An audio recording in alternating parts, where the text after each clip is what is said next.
Good afternoon, everyone.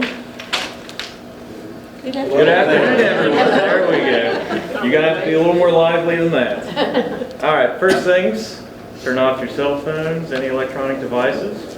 Before we get going, my name is Matt McGrew. I'm the education coordinator here at Archives and History.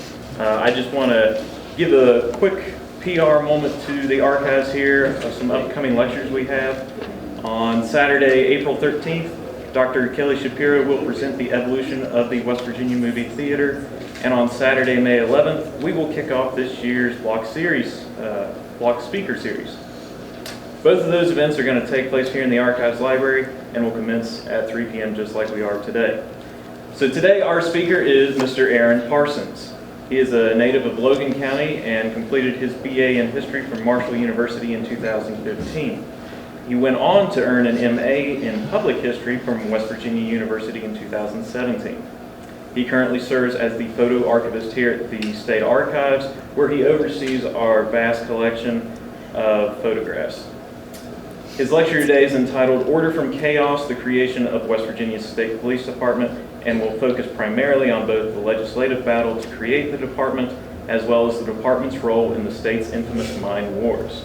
Ladies and gentlemen, please welcome my friend and colleague, Mr. Erin Parsons.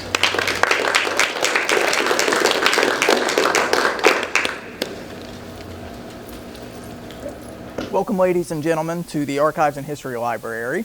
My name, as Matt told you, is Erin Parsons, and I am here today to talk to you about the formation of West Virginia's State Police Force from the Mine Wars. Today, our story will begin with the expansion of the Norfolk and Western Railway into the southern coal fields of West Virginia. The expansion of this railroad provided access to many coal mines that were previously inaccessible, and this caused a vast boom in the coal industry in southern West Virginia. For that reason, many came into the area seeking jobs in these coal mines. Most of those were actually immigrant workers from foreign countries. And pictured here is a group of miners from Logan County in 1905. And just so you know, most of the pictures that are actually going to be in this presentation come from our collections, except where noted. So I will actually be drawing your attention to these quite a lot. So, as the coal industry expanded throughout the state, coal companies really realized that they had a lot on their hands here when they were employing a large number of people. For that reason, the industry just continued to boom, and coal companies began requiring miners to work long hours in dangerous conditions for very little pay. The companies also developed a system of company stores, which they required miners to purchase all of their goods and necessities from, making the miners completely dependent upon their employers. Coal operators also developed various other methods of preventing miners to join unions and making them completely dependent, such as blacklisting, where miners were more or less put on a list that they would not be hired at other coal mines because they were flagged as being union supporters. Yellow dog contracts, which is pictured here, which was a labor agreement between the coal miners and the company that the miner, a condition of them being employed was that they would not join the miners' union. Coal companies also oftentimes would hire scabs to work in the place of striking miners, meaning that, they would bring in a substitute employee who would work in the miner's place rather than waiting on the miners to come off strike. And they often evicted striking miners from their homes because the coal companies owned the miners' homes. This also provided an opportunity for the coal companies to threaten miners with violence, because they would hire detectives from the Baldwin-Felts agencies. And these guys would come around and they would harass these miners if they felt that there was any kind of unionization effort going on in a particular area. The use of yellow dog contracts was actually upheld in a case called the Hitchman Coal and Coke Company versus Mitchell et al. In 1907. This case was actually also upheld once again in 1917 by the West Virginia Supreme Court. And this really gave the coal companies that kind of backing that they needed to keep coal miners from joining the union. And for this reason, there was no successful expansion of the UMWA in the state. So, however, as the coal industry continued to boom, miners really were feeling more and more oppressed by the coal companies, and their fury grew as their work conditions became worse. For that reason, a variety of strikes broke out in nearby states, and the UMWA grew significantly. However, there was little success in bringing the UMWA here to West Virginia because coal operators they still refused to recognize the union here in this state. In 1902, a strike in the Kanawha New River coal field brought the first recognition of the UMWA to West Virginia. However, the strike also led to the creation of the Kanawha Coal Operators Association in 1903. And this association became popular for hiring Baldwin Felt detectives. On February 25th of 1903, really the first big violence in the mine wars broke out at Staniford when a posse of policemen and Baldwin Felt's agents confronted miners because they were on strike. And this broke out into violence. A few miners were killed, and ultimately, the deputy U.S. Marshal who was leading this, Dan Cunningham, was actually acquitted. Striking continued throughout the state for over a decade, and on April 18th of 1912, miners at Paint Creek went on strike because they felt that the coal operators owed them a wage increase. The strike quickly spread to the Cabin Creek area and nearby mines. And as the strike spread, it became more about recognizing the union as a voice of the miners rather than the initial demand for a wage increase. Violence quickly ensued, and the miners they had finally had enough. With the help of the UMWA, labor activists, the Socialist Party, they took the offensive. They got arms of their own, and they decided to stand up to these coal operators.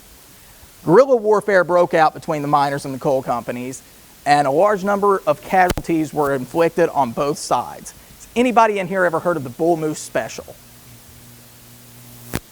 Kyle. So, this was actually a train that the coal company operators would run into the tent colonies there at Cabin Creek, and they would actually fire into the tents. And this is a tent colony, but this is the National Guard's tent colony there at Paint Creek. So, as this violence was continuing, state militia and the National Guard were called upon to bring an end to the strike. This actually is what set the unpopular precedent of calling the National Guard in to break strikes up. During the strike, 2 governors attempted to end it between 1912 and 1913. Martial law was declared 3 times in the area, but to no avail. The miners and the coal operators just continued to clash with one another. However, when Henry D. Hatfield became governor, he developed a set of terms that the miners could accept or be forced to leave the state. Ultimately, the miners agreed, and the main success of this strike became the removal of the Baldwin Felts agents as mine guards at Paint Creek and Cabin Creek. It also gave rise to union leaders such as Frank Keeney, who is here at the right, and Fred Mooney here at the left. So, after the Paint Creek incident, Labor relations were relatively calm throughout the state. There was still an occasional strike here or there, but nothing on the same scale as the Paint Creek Massacre. Paint Creek strike. The outbreak of World War I was particularly a reason for this because the coal industry was booming due to production for the war, and coal operators and miners were working together toward a common goal in providing for the war front. During this period, miners made many gains, such as wage increases, and the UMWA membership increased greatly throughout the state, with the exception of the southern counties, such as Logan, Mingo, McDowell, Mercer, and Wyoming County. Pictured here is a freight yard in Elmore right at the end of the war, and you can see all of the coal that they are moving out of here. However, though it seemed that the war had brought an end, at least a temporary end, to the labor tensions, there were still great amounts of discontent among miners, and strikes continued to pop up isolated throughout the state. Many in the state feared that vital areas such as coal mines and power plants were targets by foreign enemies and by striking coal miners, and some even went far enough to say that the striking miners, most of which were seen as being part of the migrant populations, were actually working in league with the foreign enemies. And that is why they called upon the National Guard to protect these vital areas from disturbances. And pictured here are actually two telegrams written about different strikes to Governor John J. Cornwell. May 1st, there was an incident near Grafton, and May 2nd in Wendell, May 8th in Wendell. Both of these telegrams detail that if something is not done, violence is feared and loss of life is possible. So, with this threat of violence, it actually turns out that in early 1917, the West Virginia National Guard was called out of state to be distributed elsewhere by the federal government. And this kind of left a void in the military force in the state to kind of maintain law and order. On May 26th of 1917, the state legislature passed a bill that would allow sheriffs of each county to appoint special deputies to kind of fill the void that was made when the National Guard left. However, these were mostly untrained men, and this force was only going to serve during the period of the war. So, with this growing animosity and no plan in place for a statewide force to uphold law and order, Governor John Jacob Cornwell felt that the establishment of a state constabulary was necessary. However, of course, this was opposed by many organized labor leaders because they feared that the creation of a state police force was going to be used to combat striking miners and ensure that no gains were made in the unionization effort. One such labor leader was actually Mary Mother Harris Jones, who said, since a state police force was established in Pennsylvania, the striking miners had not won a single strike in that state. However, when the war came to an end, the state was thrown into a recession. Coal operators laid off many miners because there was no need to produce as much coal as they had been, and the miners' wages were actually going to be reduced to a pre-war rate. Of course, this infuriated the miners, and the threat of violence became imminent once again.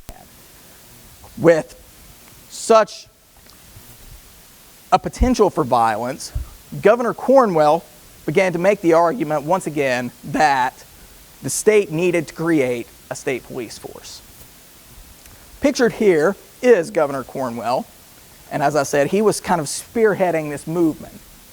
And in his July 8, 1919 biennial message to the state legislature, he stated that one of the most important questions what you will have to deal with is that of providing some kind of military or police force for the state. And Governor Cornwell was really adamant about this. He felt that the people of West Virginia were unprotected and that this threat of violence not only applied to those involved, but to the people of the state as a whole. So, after a long political battle, the state legislature was actually called into special session in March of 1919 to address this issue of creating a state police force. This political battle ensued, but finally, on March 24th, a bill was signed by the House to form the Department of Public Safety, otherwise known as the West Virginia State Police Force. The bill later was passed by the Senate on March 29th and was signed into law by Governor Cornwell on March 31st. It became effective immediately. However, the force really did not become active until June 29th, 90 days later. So, what kind of powers were the state police force granted when they were formed? Well, the answer to this is that they had the ability to arrest and detain persons on warrant, or if a state police officer had witnessed a crime, they could detain such a person without warrant. They were able to serve criminal, but not civil, process at court direction, cooperate with local authorities in detecting and apprehending criminals, and to make personal obtain and execute warrants, and bring the offender into court, to serve as forest patrolmen, game and fish wardens, and deputy prohibition officers, and to call upon other police forces, such as local forces, to help them in investigations and various other duties. What kind of restrictions was placed on this police force? Well, first of all, they were prohibited from interfering with the rights and property of any person except for the prevention of a crime. They were also barred from holding any kind of political office while they were employed by the department and 1 year thereafter. And, of course, when dealing with labor disputes, it was a felony for members to hire themselves out to guard private property or to accept a bribe to perform or not perform their official duties. So more or less, there was a clause in place that said that the state police was not going to be a private force to be used against coal miners. So, leading the state police, pictured here, is Colonel Jackson Arnold. He was a native of Weston, and he was appointed by Governor Cornwell as the first superintendent of the Department of Public Safety. Here on the bottom right is Private Sam Taylor. He was a World War I veteran from Wayne County, and he became the first trooper to enlist with the DPS on July 24th, 1919. Together, Arnold and Taylor spent the first few months of their careers trying to put together an adequate police force. However, this was a greater task than they expected it to be. By the end of November 1921, 121 men had been selected for duty. However, out of these recruits, approximately half of them were found to be, as Jackson Arnold put it, undesirable. So as of June 20th, the force consisted of only 60 troopers. So, the state police, when it was formed, was to consist of a headquarters in Charleston and two companies.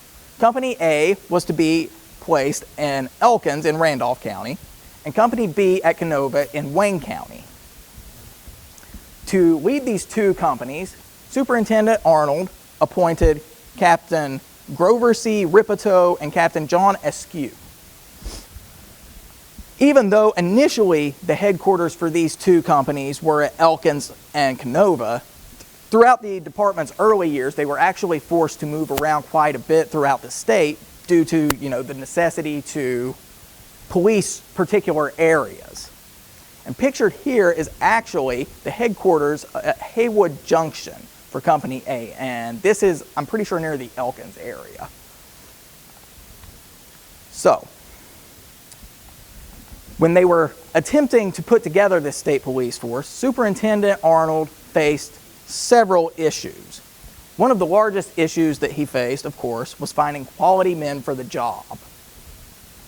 Candidates were required to serve a 4-month probationary period to ensure that they were suitable for the job, because so many had come on board and were found, as Jackson Arnold had put it, undesirable. And the reason for this was that ideal candidates were actually between the ages of 25 and 45, able to ride a horse, capable of passing a physical and mental examination, and of good mind and moral character. And I'm under the impression that for the most part, the main reason that certain people were found undesirable was because they could not pass the physical examination, because those with military experience and training were preferred, because they wanted men who would be able to really go out and do this job, be able to track people down when needed, be able to run long distances, and especially to be able to ride a horse. Apparently that was very important. However, another issue that the department faced was, since it was a very new department, it had very little funding. So, many were deterred from joining the department because they felt that their skills would earn them better pay elsewhere. In 1919, the annual salary for a private was actually approximately $900. Converted to today's salary, that would be approximately $13,156. So as you can see, that really was not that much. Another issue that the department faced was the ability to obtain uniforms. There were strikes going on in the textile industry, and the department was not able to gain access to the War Department surplus property. So a lot of officers were actually asked to bring their own equipment, and many of them used their old World War I uniforms for the first several years of their service. The department also struggled to gain resources in their early days, and it was very hard for them to train because they had no real training grounds until I think the 1930s. So as Jackson Arnold put it himself in his first annual report to the governor, although careful study was made of systems in vogue in similar organizations, it was evident that we would have to work out our own salvation and meet and solve situations as they arose. And that is exactly what the state police force did. And for that reason, they came to gain the respect of the people. And a description from an article in the August 15th, 1920 edition of the Charleston Daily Mail titled, "Worker and Employer Alike Have Faith in Mountaineer Troopers," tells us exactly what people at the time thought of state troopers. "You never see him loitering. He always appears to be going somewhere and to be following the shortest route and to be going in the shortest possible time. The visor of his smart cap comes low over his eyes, and he apparently never looks to the right nor to the left. Yet passers-by feel he is conscious of all that is going on." And this same article later goes on to discuss how oftentimes just the presence of a state police officer deterred crime because people knew better. They knew that if these guys were present, there was no point because you would be arrested, you would be detained, because that is exactly what these guys were there for. So the real question is, how are these guys getting where they're going in following the shortest route and the shortest possible time? Well, interestingly enough, in the beginning, they were getting there by either walking or horseback. Since the department was so small at first, a lot of times the only partner that a police trooper had was actually his horse. And a lot of them didn't even have that. A lot of times they would go out on walking patrols alone. Every now and then they would have a partner. But the police horses were actually trained to withstand bullet fire and stand in front of officers to protect them from incoming bullets. However, as the department grew, it became harder to provide this access to horses, and use of streetcars, trains, and buses became available free of charge for on-duty officers. However, as the use of motor vehicles became more popular, this became obsolete as well, and officers began using motorcycles and automobiles to get from place to place. And pictured here, you'll see we have actually two policemen on horseback traveling down a dirt road. And that is a pretty early photo, probably, if I had to guess, from the teens or 20s. And pictured here is actually two state troopers who are stopping a motorist. And this is dated 1922. So, what exactly were these guys doing? That's the real question, right? They were, formed to end these labor disputes, but they had a variety of other things that they were dealing with as well. From the very beginning, they were responsible for apprehending criminals and policing crimes such as murder, rape, theft, destruction of property, and so much more. On top of this, as public highways expanded across the state police became responsible for ensuring the safety of motorists by enforcing traffic laws. And in some counties, as stated previously, there were patrols that were formed to handle forest fires and enforce fishing and game laws. And this is actually one of my favorite pictures from the state police that we have. It is some early troopers who are serving as forest patrolmen, and they are putting out a fire here. Another big incident is not the right word, I'm sorry. Another big issue that state police were faced with in their early days was prohibition. Even though West Virginia had made prohibition state law in 1914, it became national law with the passing of the 18th Amendment in 1919, the same year the state police department was formed. And even though it became illegal to produce or sell alcohol, of course we West Virginians just did it anyway. So, in his first annual report to the governor, dated December 20th, 1920, Jackson Arnold explained that the state police had made 387 arrests for moonshining and 412 arrests for bootlegging. And what this means is 387 people were arrested for actually producing alcohol, whereas 412 were arrested for transporting and selling the alcohol. They had also destroyed 42 stills and confiscated approximately 10,865 gallons of illegal alcohol. And the crazy thing is, that sounds like a lot, but this is actually the lowest figure I saw in an annual report between the beginning and end of Prohibition. And up until the repeal of Prohibition, Prohibition-related crimes would actually serve as a priority of the state police department here in West Virginia. And as if chasing around these crazy moonshiners was not enough, they still had the labor disputes occurring between miners and coal companies all throughout the state. In early 1920, the UMWA had actually launched a massive campaign to unionize the southern coal fields. And many miners in Mingo County had responded to this call and joined the union.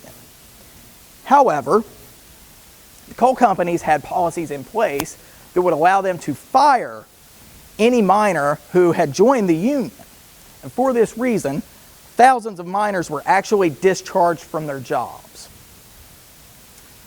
On May 19th, 1920, a group of 13 Baldwin Felts agents were actually in Matewan, and this included brothers Albert and Lee Felts.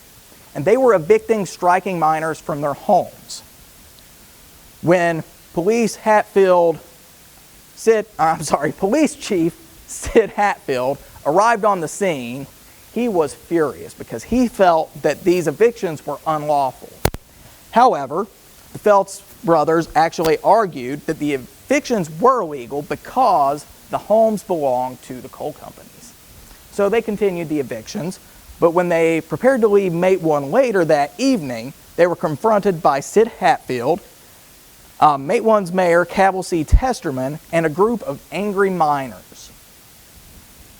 So, when they approached the Phelps agents, Sid Hatfield tried to place Al Phelps under arrest. And this is a very interesting story because what happens next? Phelps actually provides Hatfield with a warrant for his own arrest. So, as the two were arguing, the legitimacy of the warrant for Hatfield's arrest came into question. And of course, tensions were high, and the fact that there is a fake warrant out for, well, supposedly fake warrant out for Hatfield's arrest infuriates the miners even more. So, soon, shooting breaks out. When firing finally ceased, 10 were dead. 7 of those were Baldwin's and Phelps detectives, which included both of the Phelps brothers who were there, 2 miners, and of course, Mayor Testerman. Along with those killed, several others were actually injured in the incident. And pictured here is downtown street, and I'm pretty sure this is actually near where the shootout occurred. So, as word spread of the Mate 1 shootings, miners rejoiced, and they came to see Sid Hatfield as their hero because he finally had stood up to the Baldwin-Phelps Detective Agency. The violence in Mate 1, along with the rising influence of the UMWA in the southern counties, led to a period of guerrilla warfare in Mingo County. To curtail that violence, state troopers were called into the county, and almost the entirety of the state police force had to come in to deal with this issue. Hatfield's men were dismissed, and the state police took charge. And you can see them here actually in the streets of Mate 1. You've got state troopers up here on a roof. This photo actually extends out a little bit more. There are a couple other guys here. And you can see them here in the street as well. By January 1921, really struggling to say that, headquarters of Company B had officially been moved to Williamson. Leading Company B was this fellow right here, Captain James R. Brockus. And he was actually charged by his superiors to remain in Mingo County to kind of oversee police operations there for the rest of the decade. His company at the time consisted of approximately 45 state troopers, and one of their first assignments was actually to monitor the Mingo County courthouse during the trials of Sid Hatfield and others that were involved in the Mate 1 massacre. Due to the presence of the state police, the trials were actually carried on undisturbed. The successes of the state police actually led many to say, this force needs to be expanded. We need to expand this force so they can better serve our people of West Virginia. And on April 15th, 1921, the state legislature actually passed an amendment to the Creative Act that allowed 2 new companies to be added. Company C was stationed in Beckley, and Company D was at Clothier near Logan. Along with the addition of the 2 new companies, all troopers also got a pay raise. So this tells you that the officials here in West Virginia were on board with the state police force. They really saw that these guys were doing exactly what they were made to do, what they were asked to do. However, of course, some still feared, that the state police force was being used against miners, and organized labor leaders actually opposed the creation of 2 new companies. So, the creation of 2 new companies was obviously not enough to bring an end to the violence here in Mingo County. On May 12th through May 14th, striking miners had actually began firing on several coal towns in the Williamson Mate 1 area. Non-union miners began firing back, and the incident came to be known as the 3 Days Battle of the Tug. And during this incident, there are actually descriptions where families were actually curled up like in corners of their homes as stray bullets were just flying through, and it sounds like it was really a horrific incident. Deputy sheriffs, mine guards, and West Virginia police officers were actually called upon to bring an end to the violence in the Mingo County area. And Governor Ephraim Morgan actually called upon President Warren G. Harding to send in federal troops because the violence was just getting to be way too much. However, President Harding refused, and ultimately, the state police were the ones who actually negotiated a truce between the striking miners and the non-union miners on May 15th. The battle resulted in the deaths of several people. I see I have a typo here. Good job, me. And however, the total number of people that were killed in the incident is unknown. This newspaper here, which is dated for May 14, says that at least 6 and possibly 15, I know that is a very big difference, had been killed in the incident by that time. So, tensions are high, and after the Battle of the Tug, Governor Morgan declared martial law on May 19th of 1921. And this date should stand out because this was actually the 1-year anniversary of the Mate 1 massacre. And many feared that there would be a resurgence of violence because of this.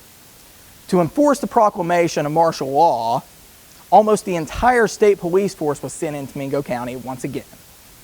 And due to their presence, the anniversary of Mate 1 massacre passed by without an eruption of widespread violence. There are a few sporadic incidences, but they were all maintained. So, as I said, this is the 1-year anniversary of the Mate 1 massacre, and this is fresh in everybody's minds because Sid Hatfield's trial for the murder of Al Felts had began on January 26th of 1921.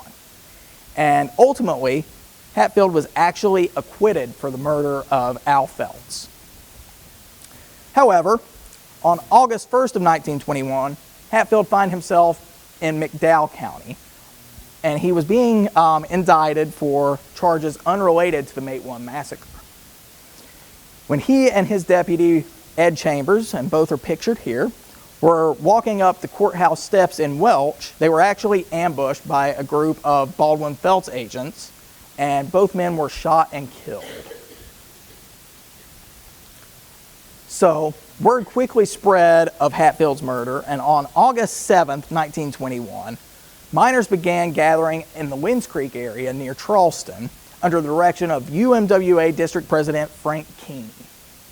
And they developed a plan to march through Logan down to Mingo to end the proclaimed martial law in that area. However, Don Chafin, who was the sheriff of Logan County at the time, was putting together a force to oppose the miners and prevent them from marching through Logan to Mingo County. President Warren Harding sent General Henry Banholtz, I always mess up his name for some reason, to Charleston to assess the situation. And on August 26th, Banholtz and Governor Morgan met with Frank Keeney and Fred Mooney, and they explained that if this march continues, these miners would be tried for treason because it was that what they were doing was seen as breaking the law. The threat of being tried for treason actually did cause some miners to end their march. However, the trains that were supposed to bring the miners home were late arriving, and news came that there had been 2 striking miners that were killed in the Sharples area. So this, once again, infuriates the miners, and many of them pick up their arms and begin to march toward Logan. The march on Logan involved thousands of coal miners on one side, and they were opposed by mine guards, deputy sheriffs, approximately 120 to 140 state policemen, 2,500 U.S. soldiers, and more than a dozen planes intended to use for bombing of the miners. Throughout the first few days of the march, skirmishes occurred sporadically. Though the miners outnumbered their enemy, the force defending Logan actually had the advantage because they had better equipment and higher ground. Over the next few days, fighting intensified, and on September 1st, President Harding actually sent in federal troops to bring an end to the violence that was occurring there on Blair Mountain. Federal troops had arrived at Jeffrey, Sharples, Blair, and Logan by September 3rd, and when faced with the possibility of fighting against federal troops, most miners laid down their arms immediately. However, some did continue fighting because, we're just rebellious like that. And they surrendered on September 4th when their defeat became apparent. At least 12 miners and 4 of Chafin's men were killed during the fight. However, this is just a conjecture because an accurate total of those who were killed in the Battle of Blair Mountain is unknown. As a result of the battle, 1,217 indictments, including 325 for murder and 24 for treason against the state, were issued. Most miners were acquitted, and those who were actually sentenced were later pardoned for their crimes. Even though striking continued throughout the state after the Battle of Blair Mountain, I don't know why that was so hard to say. I've been talking to you guys about it for about 5 minutes now, right? So, after the Battle of Blair Mountain, some strikes occurred sporadically throughout the state, but it seemed that sentiment toward the UMWA had changed because this failed incident, a lot of people were opposed to what the miners were doing because it was just, many viewed that this was against the law. And by October 1922, the UMWA called an end to the Mingo County strike. This led to a wave of deunionization across the state. And it seemed that the unionization effort here in West Virginia had finally diminished. However, when the Great Depression came along, there was an act that was passed called the National Industrial Recovery Act in 1933. And this actually brought about swift unionization in the southern coal fields. And at long last, the union had finally arrived in West Virginia. So, during the mine wars, the Department of Public Safety had 4 members killed in the line of active duty. First was Private Ernest L. Ripley, who was killed November 18th, 1920, in an altercation with a local labor leader in Mingo County. The 2 men ended up in a gun battle, and both were actually killed. Second, pictured here, is Private Charles M. Cackley, who was killed May 25th, 1921 by striking miners in Mingo County. The third killed in the line of duty during the mine wars was Private William L. McMillian, and he is pictured here in the bottom left corner. And he was actually ambushed and shot in the back June 28th, 1921 in Mingo County, where he had been serving since he joined the force on April 11th of that same year. And the fourth is Private George A. Dooling, who was killed August 28th, 1921 by an accidental gunshot wound. He is listed as the only DPS officer to be killed during the Battle of Blair Mountain. And he was just killed during that date range. He was not killed in action at Blair Mountain. So, what does this all mean? The mine wars, as they drew to a close, it became apparent that the Department of Public Safety, the state police force, had done their job. It showed that even though strikes were no longer occurring throughout the state, that this state police force was necessary because they had done so much outside of the mine wars to ensure public safety and maintain law and order. So, since the mine wars, the state police force has grown significantly. As of 2016, it consisted of 8 troops and a series of special units with various different special tasks that they do. And they also, in their 2016 annual report, stated that they had employed over 650 troopers and civilian personnel. That is a large number compared to the 60 that were on the force in June of 1920. And just like in the beginning, the department's responsibilities still vary greatly, but all are focused on protecting the citizens here of West Virginia and upholding the law. Right. So, does anybody have any questions? Yes, sir. Why were the first 2 headquarters in Elkins and Huntington versus down in the Southern Coalfields? You know, that is really a good question. And did I hear a laugh? So,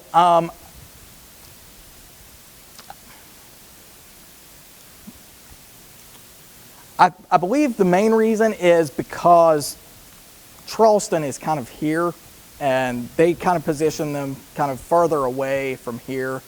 To be honest, though, I'm really not sure why they chose those 2 areas.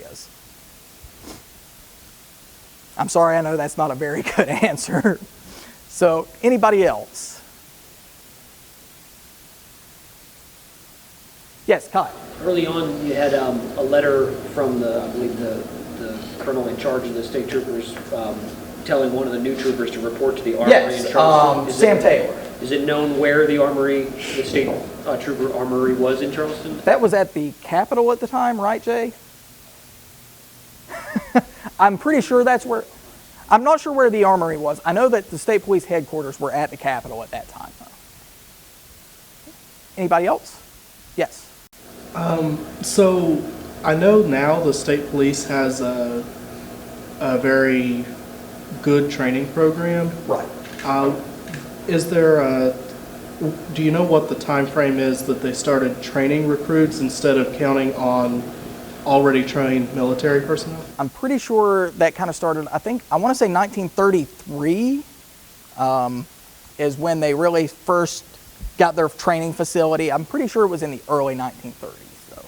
And Merle Cole, who I don't think is actually with us today, actually has an article coming out about that in the summer edition of Golden Seal. Yes? John Lang, L-A-I-N-G, was a coal baron, and he was superintendent of the mines during the mine wars. Right. Yeah. Huh. Did not know that. Actually, the name is familiar. Which mines?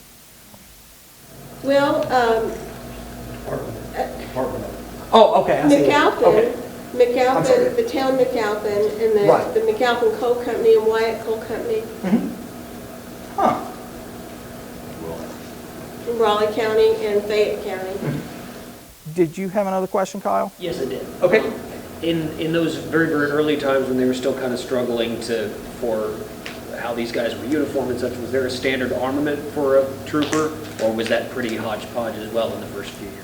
I'm under the impression that was pretty hodgepodge, and once again, Merle's going to be covering that in his articles. He has actually written several about the early training and equipment of the state police. So, but yes, I'm pretty sure at first that was mainly just a hodgepodge. They were more or less just bringing their own equipment in, and as the force grew throughout the mid to late 1920s, it started becoming a little more uniform. Yes, Sharon? The first troopers were required to bring their World War I uniform, their horse, and their gun. Their horse. I didn't know the horse They part. had to bring their horse with them, and they had to bring a gun. See, so yes. And does anybody else have any questions? Because I actually have a couple special guests here I want to recognize. First of all, we have Jay Powers here. He is actually from the state police, and he is their historian. Official, unofficial. Official, unofficial historian of the state police. So everybody give Jay a round of applause. And Sharon, can I get you to come up here? Ladies and gentlemen, this here is Sharon Sumpter Dietz. She was actually West Virginia's first female state trooper. And she recently did an interview with Stan Bumgardner and I for Golden Seal, which will we wrote an article about her, and that will be coming out in the June issue. She really overcame a lot of hurdles, and she told us her story, and I really hope you guys will take the time to sit down and read that when the summer edition of Golden Seal comes out. But since we are honoring the state police on their 100th anniversary, I really just wanted to take a moment to honor Sharon here and say that I am very proud that she was our first female state trooper. So everybody, now, would you like to say something to everybody, Sharon? Well, I always like to say that the best part of that is I was the first female to retire with 20 years. And when you stop to think that I became a trooper May of 1977, 42 years ago, is almost unbelievable. But I've been retired 22 years. And it's just, I say that's my past life. It's kind of one of those things that, and when I was in the state police, I kind of started the history type thing of getting to know the retired members, getting to know families, widows, families of the troopers who were killed in the line of duty, a lot about the history of the department, which right now we have no written history of the West Virginia State Police. I was asked a couple of times by a couple different superintendents to do that. I did the 75th anniversary of the state police in 1994 and did a yearbook that has 26 pages of history of the state police, which is actually the only published history that you can actually find in a book form in the state.